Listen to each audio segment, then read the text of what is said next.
30 years ago, back in 1988, we had just completed a successful German festival called Weihnachtsfest. And so many people came to town, they figured out how to come into town instead of always going out. And so our committee met and decided that we needed to figure out a way for people to come more often. And in order to do that, we had to have something for them to see or do when they came. The idea of a house barn was a pretty big effort.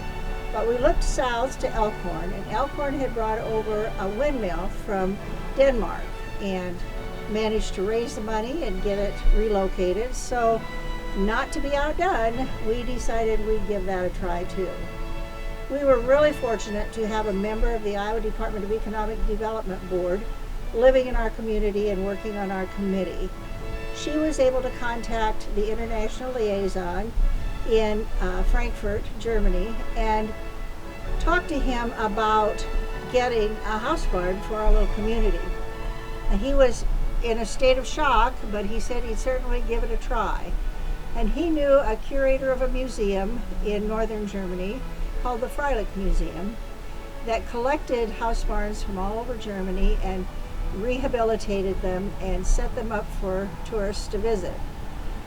He had a friend who wanted him to take a house barn, this house barn, and put it in his museum, but he already had one just exactly like this, so he said no, he didn't want to do that. Well, when our question or our request came along, he was thrilled because he could offer that to his friend and say, we have these people in Iowa who'd like to have a house barn.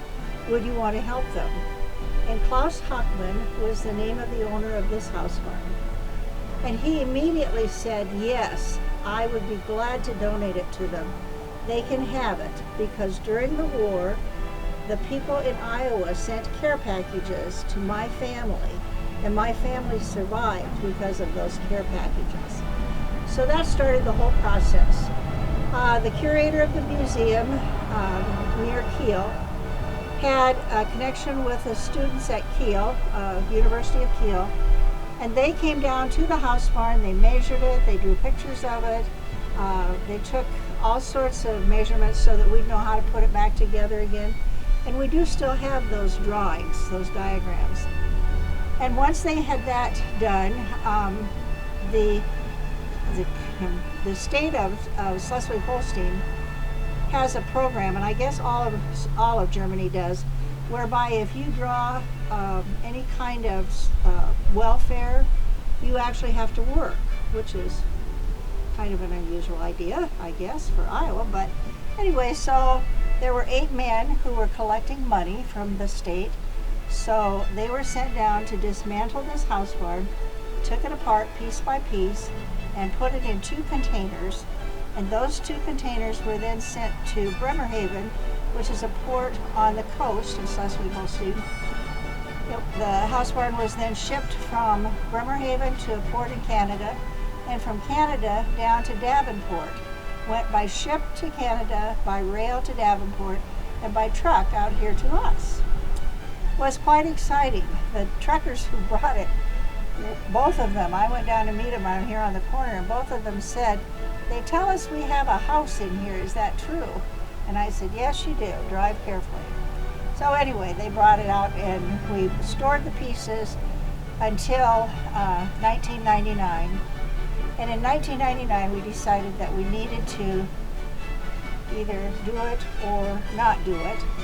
And so there was a gentleman in Schleswig-Holstein who had said, if those people in Iowa ever get around to putting up that house barn, I'd like to help. He was a master carpenter living up near the Danish border. And so the curator of the museum near Kiel contacted him and said they're ready to do it. And within about 3 or 4 weeks, he came, he and his apprentice and his grandson, and the 3 of them, along with about 50 volunteers from Manning, worked sun up to sundown the whole month of July. And if you think I'm sweating here, you should have seen those people. It was really the hottest July we'd had in a long time. So they along with the volunteers, got it all, put all the wooden pieces put back together again, which was really quite a feat and great to watch. Once they had it, the wood all back together, and they had put lath, which we call docklatten, along the roof, going going horizontally. Then we started to put on the thatch. The thatch came from the island of Fehmarn, which is off the northern coast of Germany in the Baltic Sea. It grows around the island in little inlets. In the wintertime, when that water freezes, they go out and harvest the reeds and bundle them and sell them specifically for thatching. So we got our thatch, and then we got 3 young men from Rostock in East Germany who came to put the thatch on. Now these 3 young men had lived in East Germany, not been really free to come and go very much until they came to America. Unlike the carpenter and his crew, they didn't go to work until 9 in the morning, and they left about 4 and spent quite a bit of time drinking beer. But they got all the thatch on, so we were excited about that.